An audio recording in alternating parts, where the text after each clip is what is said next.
Olá, sejam bem-vindos ao Multicast número 82. Meu nome é Adriano Leite, sou responsável pela área comercial. Hoje é dia 17 de julho de 2026, são 10 horas e 20 minutos da manhã. A gente vai aproveitar esse mês de julho aqui, né, que a gente acabou de encerrar o primeiro semestre, e a gente vai fazendo um formato um pouquinho diferente do que vocês estão acostumados a ver aqui com a gente, onde a gente costuma trazer um gestor. A gente fala aí de cenário global e local e depois a gente entra na performance dos fundos, né? A gente vai fazer um fechamento aqui do semestre aqui e a gente vai convidar os 3 gestores. A gente vai começar com o Luiz Paulo Aranha no Multicapital Ações. Na sequência, o Gustavo Kataguiri vai falar da estratégia Total Return e a gente fecha com o Bruno Gonçalves na estratégia do Multicapital Equity Hedge. A gente vai começar, então, como eu comentei aqui, com o Aranha, e eu acho que é legal, né? A gente acho que é alargar um pouquinho aí o horizonte de tempo aqui, fazer uma retrospectiva um pouco mais longa, que eu acho que vai ajudar a explicar a performance do fundo e o posicionamento, mas principalmente o que o Aranha vai falar aqui através de alguns slides que a gente vai dividir com vocês, do porquê que a gente vê do tamanho da oportunidade, da assimetria que está linkada aqui na carteira do Multicapital Ações. Aranha, então vamos começar falando, né, bem rapidamente, assim, resumindo o que é o fundo, né, que é um long only, um fundo de ações, né, lembrando que ele é um fundo que a gente fala que ele é agnóstico, né, a gente não tem preocupação em nenhum setor, em nenhum preconceito a nenhuma posição, e com uma cabeça sempre de longo prazo e buscar estar posicionado numa carteira diversificada, né, em teses que a gente encontra uma simetria muito grande, né? Então, Aranha, vamos começar falando do conceito e depois a gente vai falando aí do cenário relacionado aí com a carteira e a perspectiva que a gente vê de retorno para o fundo aí no médio e longo prazo. Bom, Adriano, bom dia a todos. Vamos falar, acho que a gente quer conectar um pouco de como, né, a gente está fazendo o produto e o que a gente espera, né, que explica um pouco também o que está, né, como é que foi, por que a performance aí não foi tão bem aí no passado e o que a gente está esperando para frente, né? Então, basicamente, a gente vê que o produto é um produto focado, né, em ações aqui no Brasil, e a gente está com um posicionamento principalmente focado nas empresas domésticas, né, nas empresas cíclicas. Esse foi uma parte, né, da Bolsa, né, que teve uma performance bem ruim como um todo, né, na Bolsa brasileira nos últimos, né, 3 anos, em função de muita coisa, né, e que a gente quer aqui explicar e por que a gente continua, né, investido nessa parte das ações brasileiras, né. Então, a primeira é que o investidor brasileiro teve, né, uma saída enorme de capital, então a saída para a renda fixa e sai de ações e entra em renda fixa, a gente está vendo isso há muito tempo. O fluxo de capital do investidor brasileiro para a Bolsa, ele é negativo já faz muito tempo. Então, a gente está aqui, né, num momento em que as empresas não estão ganhando dinheiro, o juro está muito alto e a gente está com uma repressão quase que financeira, né, dentro das empresas que está tirando. O outro lado da moeda, que é o investidor estrangeiro, também, né, ao longo do ano passado, que foi um ano relativamente bom, ele colocou bastante dinheiro, fluxo, né, de um modelo global, onde, que a gente vinha explicando aqui, que o dólar se desvalorizou, o mundo tirou dinheiro dos Estados Unidos e beneficiou bastante emerging markets, as commodities subiram, e esse regime aí, o Brasil também se beneficiou, né? Desde o começo da guerra para cá, a saída de capital estrangeiro, né, que foi muito forte por causa da guerra e também pelo tema, né, de inteligência artificial em que o capital voltou bastante para os Estados Unidos, vem, vamos dizer, machucando bastante aí a Bolsa nos últimos 4 meses, que era vamos dizer, o sustentáculo aí de, né, apesar do dinheiro do brasileiro ter saído, o dinheiro estrangeiro tinha sustentado ao longo dos últimos, né, de 2025 até março de 2025, né? E aí, o que acontece, né? O valuation da Bolsa hoje, ele está barato em todos, né? As ações do Multifia, que a gente considera as mais baratas, estão baratas. A da maioria, né, existe poucas ações que a gente considera caras, né? Até depois na apresentação do Bruno, né?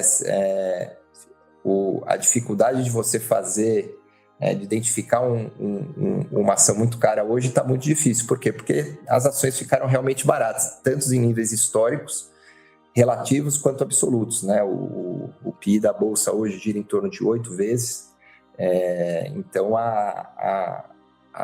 não tem o que discutir, né? Se o valuation é barato ou não. A questão é, mas ele está barato há muito tempo, por que ele vai mudar, né?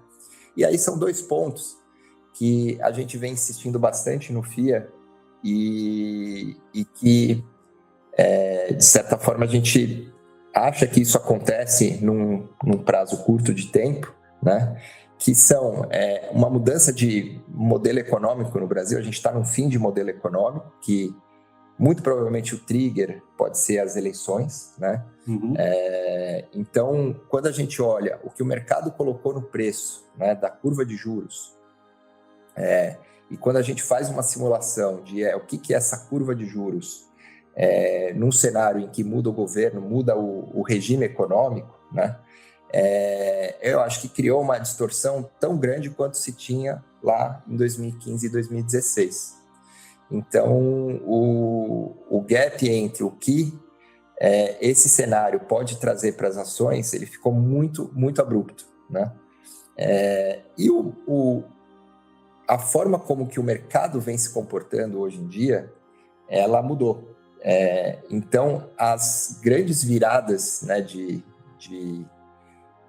narrativa ou de teses do mercado, elas estão acontecendo de forma muito violenta e muito rápida, né? E a gente trouxe 4 exemplos, né, para mostrar que foi as eleições na Argentina, em outubro do ano passado, né,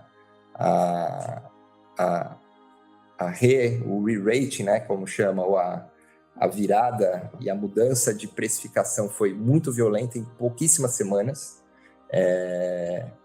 A eleição na Colômbia também, que teve, né, a alta as eleições também, né? E não só as eleições, né? Teve em 2024 um re-rating enorme na China, quando a China fez uma intervenção. Em pouquíssimas semanas houve também uma alta muito expressiva, né? E nos Estados Unidos a gente está vendo também essa alta que teve nos últimos meses, que foi basicamente em semanas, os semicondutores praticamente dobraram de preço, né? Uns mais, outros menos, mas assim, na média, né? Quando se percebeu de que vai faltar semicondutor no mundo, essas empresas tiveram uma alta muito forte em pouquíssimo tempo, né? E a gente vê aqui que, independente do cenário que cada um acredita, a gente olha muito para a simetria. A gente está com empresas, né, que estão muito ligadas a esse cenário, né? Porém são empresas, né, como uma Localiza, que são empresas muito, vamos dizer, resilientes, extremamente competitivas nos seus setores, né? E que são muito sensíveis a essa mudança de regime, ou seja, alavancagem tanto financeira quanto alavancagem operacional, né? E quando você olha, né, você fala assim, bom, ok, o índice pode mudar de patamar, aumentar, né, o múltiplo de 8 para 10, mas quando a gente olha, né, o índice como um todo, você tem commodities, banco, utilities, que são 60% do índice, que pega um pouco esse movimento, né? E a gente está concentrado numa parte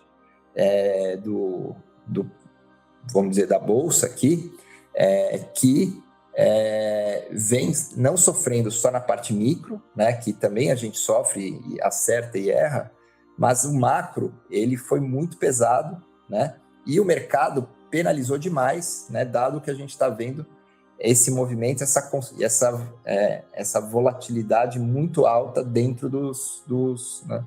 Só que quando a gente olha aqui que a gente está em meados de julho, a gente está praticamente 2 meses de uma possível mudança de regime, né? Que não é só a eleição, mas sim a forma como vai ser tratado o déficit fiscal, como a gente vai ter que interromper, né, esse ciclo de aumento de imposto, aumento de crédito e crescimento mais baixo. A assimetria para esses papéis está muito grande, né? Ou seja, a gente vê que a gente tem um carrego praticamente um pouco abaixo do CDI, dividendos aí de 10% a 8%, empresas que estão sofrendo em cima, né, grande parte do fluxo de caixa que elas geram elas recebem, pagam juros e não pagam acionista, né? Mas no momento em que isso muda o cenário, essa repreciação tem que ser muito violenta e os upsides são muito grandes. Uhum. Então a gente está esperando, né, posicionado nisso, aumentando, diminuindo as posições no micro, né, fazendo o nosso trabalho no micro, mas com essa tese de que é uma assimetria muito grande, né?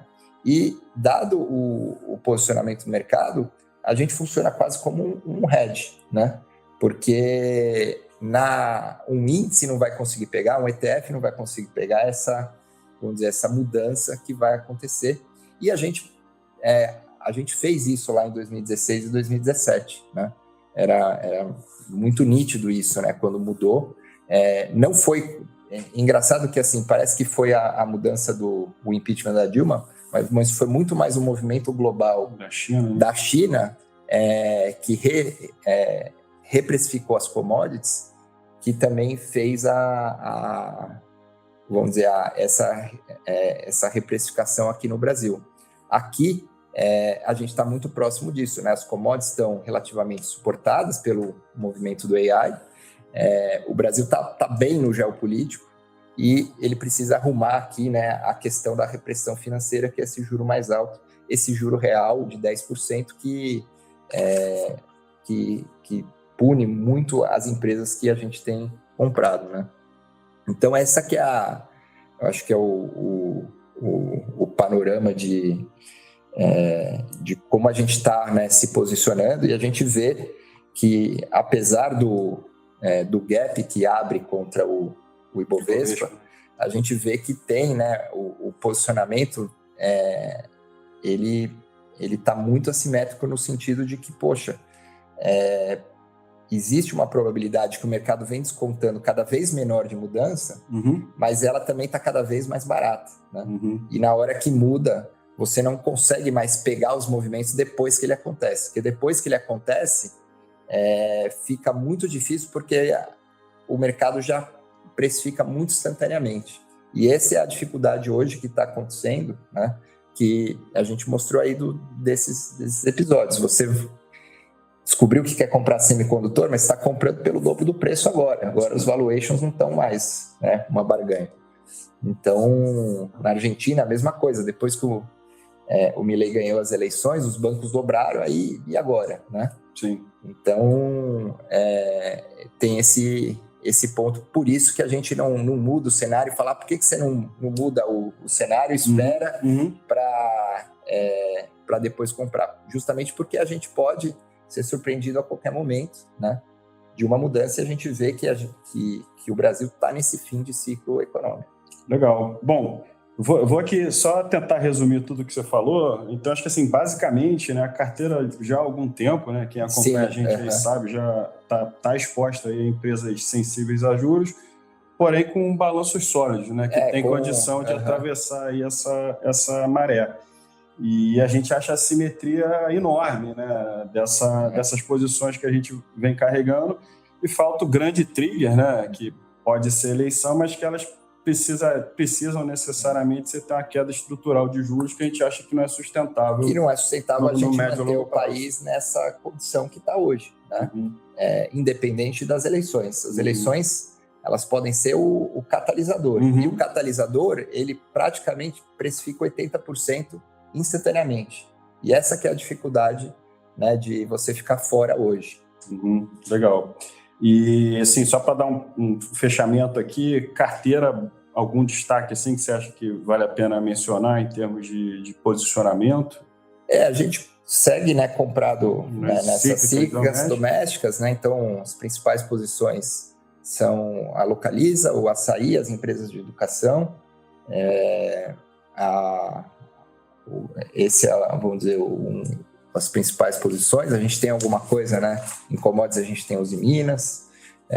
A gente não tem bancos, justamente porque a gente vê num ciclo de pico de juros e a inadimplência subindo muito e os bancos relativamente muito mais caros do que os outros setores, né? Então a gente vê pouca capacidade de crescimento, juro cada vez menor.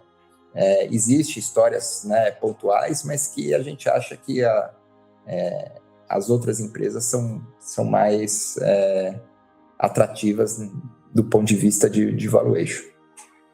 Legal, Aranha. Bom, obrigado aí, acho que foi super esclarecedor. Com isso, a gente vai encerrando aqui a participação da Aranha no Motocast número 82. Bom, vamos dar sequência aqui ao Motocast 82.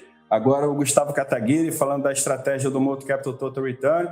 E eu acho que é interessante, até quando a gente traz todos os gestores e as estratégias aqui no mesmo espaço, que fica bem claro como os mandatos são diferentes e mesmo até, às vezes, a cabeça e o posicionamento dos gestores, né? Cata, vamos então seguir aí a linha aí de fazer um conceitual da estratégia relacionado aí como é que a gente está posicionado, como é que a gente vem posicionando e o horizonte aí para frente, né? Resume bem rapidinho aí o Moto Capital Total Return, lembrando que o Gustavo Kataguiri acabou de completar 2 anos aqui na Molt e manteve aí uma super consistência aí que acompanha ele aí ao longo da carreira, e a estratégia Total Return aí já tem mais de 6 anos aí, juntando a Molt a casa anterior onde ele fazia a mesma estratégia. Não, tá ótimo, né? Assim, a gente continua fazendo a gestão do fundo da mesma forma, né? Um fundo majoritariamente Brasil, mas com alguma flexibilidade de investir no exterior e sempre buscando alguns hedges. E aí nesses pontos que talvez são as grandes mudanças quando a gente olha da virada do ano para cá, né? Se no início do ano a gente entra super otimista num cenário vendo fluxo para o Brasil, queda de juros, eventual perspectiva de mudança de governo, hoje o cenário base, que sempre pode mudar de novo, é uma continuidade desse governo, apesar de ter alguma chance de ter uma alteração. Os juros quase não vai mais cair desse patamar atual e o fluxo deu uma boa invertida, né? Com volta de concentração de investimentos em tecnologia, inteligência artificial, por mais que nos últimas semanas tenha tido alguma volatilidade maior nessa área de inteligência artificial. Mas dito isso, o que a gente acabou fazendo foi de um fundo que estava quase 100% comprado, tudo Brasil, hoje a gente está 2/3 de net comprado, sendo que quase 10%, né, no exterior. E a gente ainda tem mais uns 20% de proteção em dólar e mais alguns hedges em ações específicas. E no gráfico que vocês vão estar vendo aí na tela, e aí vou comentar aqui rapidamente para vocês entenderem, acho que fica bem claro assim, uma característica do mandato, né, de ser bem dinâmico, e a outra, o que o Kataguiri está falando aqui, vamos dizer, essa redução de risco aí que a gente fez aí ao longo do ano, né? Então, tem uma linha aí que vocês estão vendo, que é o que a gente chama de renda variável Brasil, que é a exposição que a gente tem em ações brasileiras. Tem uma segunda linha que soma a parcela Brasil mais a parcela no exterior, que é essa posição em ações americanas, que o Kataguiri comentou até que a gente voltou aí a aumentar recentemente. a exposição bruta, que sintetiza tanto a parcela comprada mais os hedges, e tem a linha do hedge, que a gente voltou a ser mais dinâmico, aí, a voltar a estar presente aí na carteira, né? Isso eu acho que fica bem claro, assim, como o fundo ele vai, de acordo com a visão bottom-up, né, de fundamento, mais o top-down e o preço, e isso vai variando aí ao longo do tempo, né? Assim, a gente tem... não que a gente ache que as coisas estão caras, né? Pelo contrário, é muita empresa com 2 dígitos de dividend yield, de novo, que a gente acaba encontrando aí no mercado, né? Uma posição continua... são posições com essas características, né? Bradesco, Axia, múltiplos baixos e mais de 10% de dividend yield. Mas dado muito mais esse top-down que a gente comentou, a gente tem decidido ter um pouco mais de cautela no curto prazo, esperando um ponto melhor para voltar a aumentar o risco, né? Em 2022 foi um movimento relativamente parecido e coincidentemente ou não, a gente também tinha aberto o ano muito comprado, né, na eleição anterior, e lá para junho, julho, que a gente reduziu drasticamente as nossas exposições, e depois até de decidida a eleição, a gente volta a aumentar muito, e aí foi dado o bottom-up, que falou mais alto naquela época, né? Não que a gente achava que as perspectivas com o governo então eleito naquela época eram melhores, mas os preços falaram mais altos.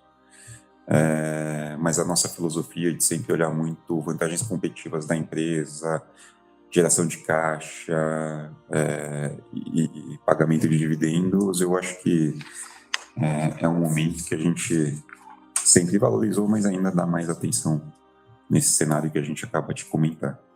Legal. E, Cata, só para fechar, né, como é que você deu um panorama, assim, um overviewzão da carteira, um top-down, mas se for dar os destaques assim, em termos de posições atualmente, o que você poderia elencar? Assim, além do Bradesco, da Axia que a gente comentou, a gente continua carregando um pouco da Copel, mas seja a Axia ou Copel, a gente, por preço, dado que a performance estava vindo bom, a gente reduziu um pouco as posições ao longo do ano, e também, dado que a gente decidiu reduzir o net do fundo, né? E aí, basicamente, todas as posições também foram reduzidas.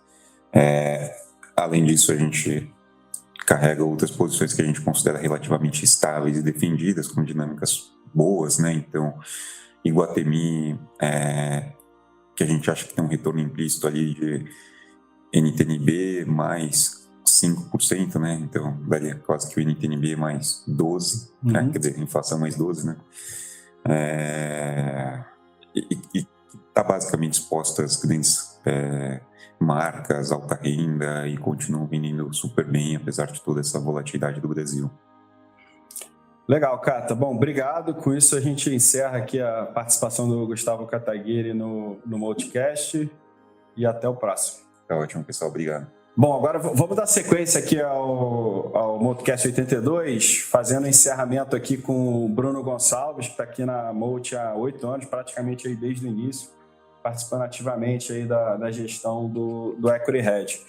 O Bruninho, no teu caso, eu acho mais legal até falar, porque a gente pode pular a parte de cenário, né? E aí, pegando um gancho, fala assim rapidamente qual que é a proposta do fundo. A gente vende um fundo long only, né, com bastante componente beta na carteira, onde o Luiz Paulo Aranha é o responsável. A gente tem o Multi-Capital Total Return, né, tocado pelo Gustavo Kataguiri, ali já um mandato de ações, mas com bastante flexibilidade, preocupações de volatilidade e drawdown. E aí a gente vem agora para o Multi-Capital Equity Hedge, onde o inimigo aqui é o CDI, né? Então, fala bem rapidamente assim, o conceito do produto e qual é o teu foco, as suas preocupações assim, no dia a dia da gestão.